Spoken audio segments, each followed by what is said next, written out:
Alors, il y a tout juste un an, je me préparais pour une mission particulière, la mission Jeanne d'Arc.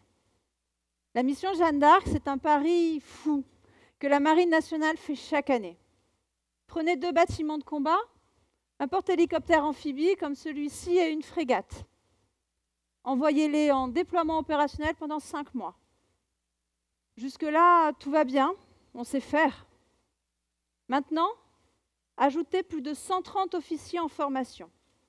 Exigez qu'ils occupent tous les postes clés à la mer. Et les marins expérimentés, les titulaires en quelque sorte, vous les placez en retrait, en superviseur. Imaginez dans une entreprise plus de 130 stagiaires aux manettes, avec toujours les mêmes objectifs opérationnels. Ces objectifs opérationnels sont là, et ces stagiaires, dans la marine, on les appelle les midship.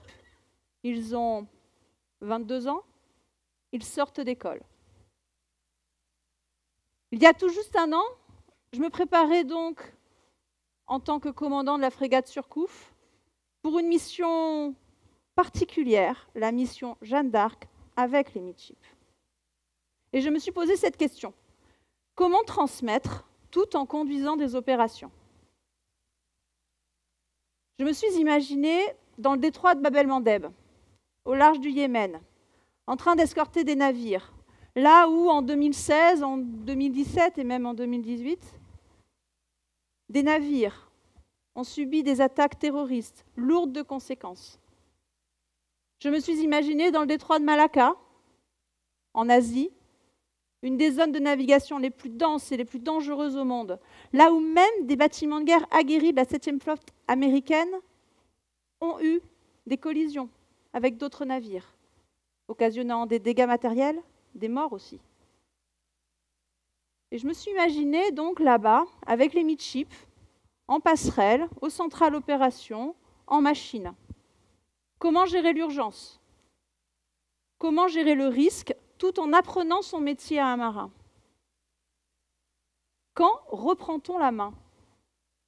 Pas trop tôt, le midship doit apprendre, mais pas trop tard non plus. Mais c'est quand ça? Pas trop tôt, pas trop tard? J'ai poursuivi ma réflexion et je me suis dit que tout mon équipage allait devenir des formateurs pour les midship, y compris le plus jeune des matelots. Alors je leur ai demandé à tous d'accepter d'abandonner une partie d'eux-mêmes, et puis même de ne rien garder du tout, de ne jamais faire les malins, de ne pas mentir, d'éviter la posture de celui qui sait, d'éviter l'imposture en somme. Je leur ai demandé d'accepter de ne pas savoir et que cela se voit, d'accepter d'apprendre à leur tour.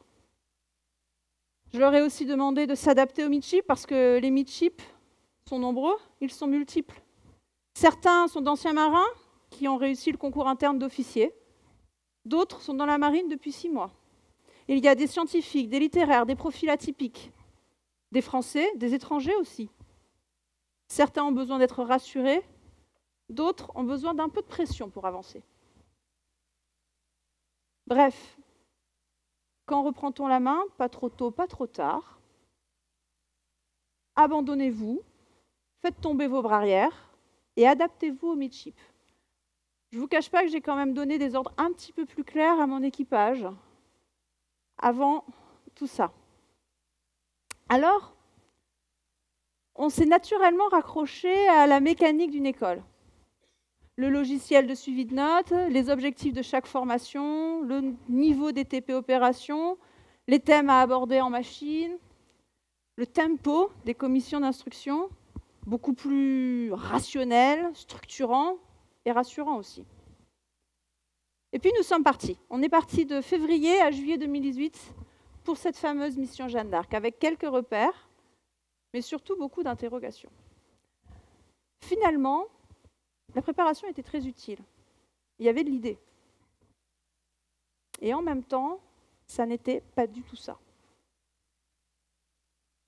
Ça n'était pas du tout ça. C'était un tourbillon d'interactions, de tout, de rien, et surtout de l'inexplicable, parce qu'on ne peut pas intellectualiser le ressenti. Prenons l'exemple du lâcher. Le lâcher, c'est la confiance absolue.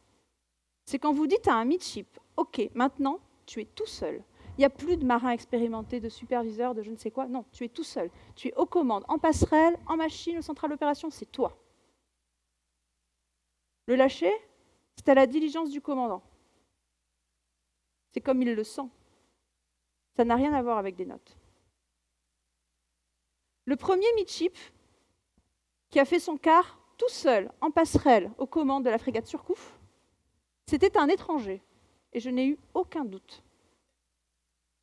Une fois, j'ai perdu toute l'électricité à bord. Bâtiment laissé à lui-même, dans le noir, dans un environnement moyennement accueillant. Blackout. J'ai un marin expérimenté en machine, en tant que superviseur. Il reprend la main, on réagit tous vite et bien, on retrouve une situation nominale. Et dans la foulée, je reçois un autre midship et je lui dis « Le prochain quart en machine, c'est toi, tout seul, aux commandes. » Il me dit « Commandant, ça pourrait m'arriver, ça, moi je pourrais avoir un blackout, moi aussi. » C'est vrai, mais il est prêt. Les équipes ont confiance, j'ai confiance, même s'il est encore un peu vert. Une autre midship fera son quart, son premier quart, aux commandes, en passerelle, de nuit, devant Saïgon, au milieu d'une nuée de bâtiments, et à vitesse élevée, parce qu'à ce moment-là, j'ai besoin d'aller vite. C'est un risque que je prends, c'est un risque que je reprendrai. Pas parce qu'un tel ou une telle a majoré son quiz de navigation, non. Parce que je le sens. Parce que les marins autour le sentent. Alors autant vous dire qu'à la fin, j'avais beaucoup de mal à mettre une note. Mettre 14/20 en note étoffe de l'officier, ça n'avait plus aucun sens. Il n'y avait rien de modélisable, d'objectivable, de quantifiable. Parce que parfois, c'est quand vous êtes au milieu de la mer de Chine. Lorsque vous avez un navire qui subitement vient en route de collision vers vous. Lorsque vous vous apprêtez à intercepter un navire suspect. Lorsque vous n'avez ni le temps d'expliquer, ni l'espace sur l'eau pour agir, que toutes les lumières s'allument en même temps. Le midship se retourne et vous voyez instinctivement dans son regard qu'il a compris. Il va virer du bon bord. Et vous ne reprenez pas la main, quel que soit son classement.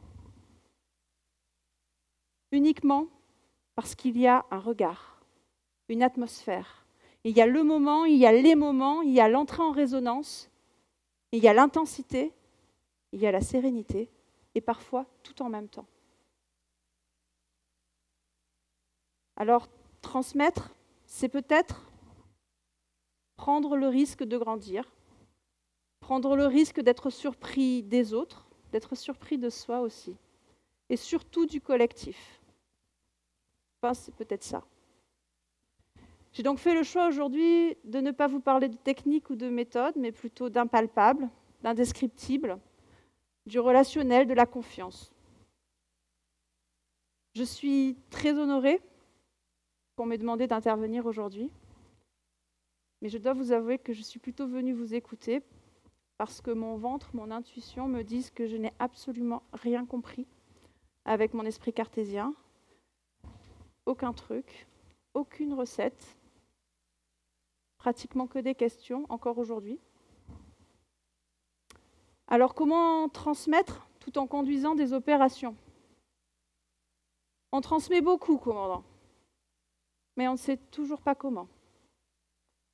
Merci.